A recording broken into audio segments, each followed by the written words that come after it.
আসসালামু আলাইকুম। ইফতারিতে রোজ রোজ ভাজা পোড়া না খেয়ে একদিন স্যুপ বানিয়ে খাওয়া যেতেই পারে। আজকে স্যুপটা একটু ভিন্ন রকমভাবে তৈরি করে দেখানোর চেষ্টা করব। স্যুপটি করার জন্য ৩০০ গ্রাম মুরগির মাংস লম্বা লম্বা করে কেটে নিয়ে এর মধ্যে অ্যাড করব ১ টেবিল চামচ light soya sauce, half table চামচ ভিনেগার এবং হাফ টেবিল চামচ টমেটো সস।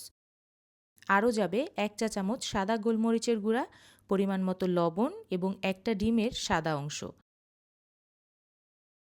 ভালোভাবে একবার মেখে নিয়ে তারপর এর মধ্যে অ্যাড করব ৩ টেবিল চামচের মতো কর্নফ্লাওয়ার।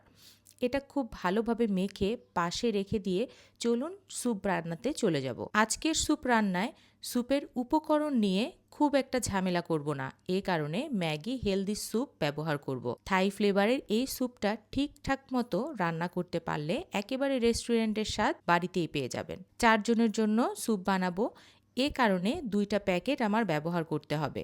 স্যুপ রান্নার জন্য একটা কড়াইতে আমি আগে থেকেই ৬০০ ml এর মতো পানি নিয়ে নিয়েছি। এটা একেবারে নরমাল টেম্পারেচারে রয়েছে। এর মধ্যে আমি ২ প্যাকেট স্যুপ ঢেলে দিয়ে খুব ভালোভাবে মিশিয়ে নেব।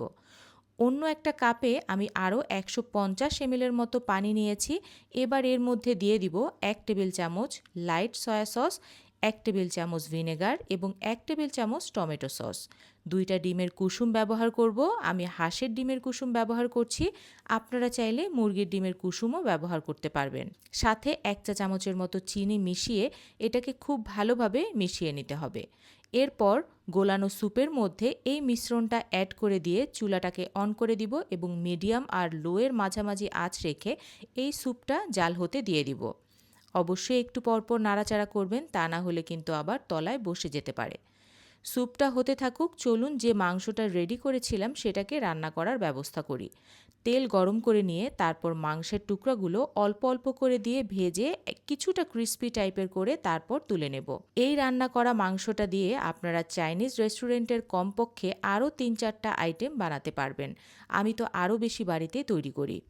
ওইদিকে স্যুপটা যখন খুব ভালোভাবে ঘন হয়ে যাবে তখন আমি এর মধ্যে ফ্লেভারের জন্য প্রায় ২-৩টার মতো কাঁচামরিচ মাঝখান থেকে ফালি করে ভেতর থেকে বিচিটা বের করে তারপর অ্যাড করব। সেই সাথে কিছু ধনিয়া পাতা কুচি দিয়ে দিব। এটা অপশনাল, না দিলেও হবে, কিন্তু দিলে দারুণ একটা ফ্লেভার চলে আসে। এবার পরিবেশনের জন্য যে মাংসটা আমি রান্না করেছিলাম বা ভেজে রেখেছিলাম সেটা স্যুপের বাটির মধ্যে দিয়ে দিব এবং উপরে স্যুপ ঢেলে দিব। তৈরি হয়ে গেল দারুণ মজাদার একটা স্যুপ, যেটার স্বাদ এই মাংসটার কারণে অনেকটাই পরিবর্তন হয়ে যাবে। বাড়িতে তৈরি করে দেখবেন।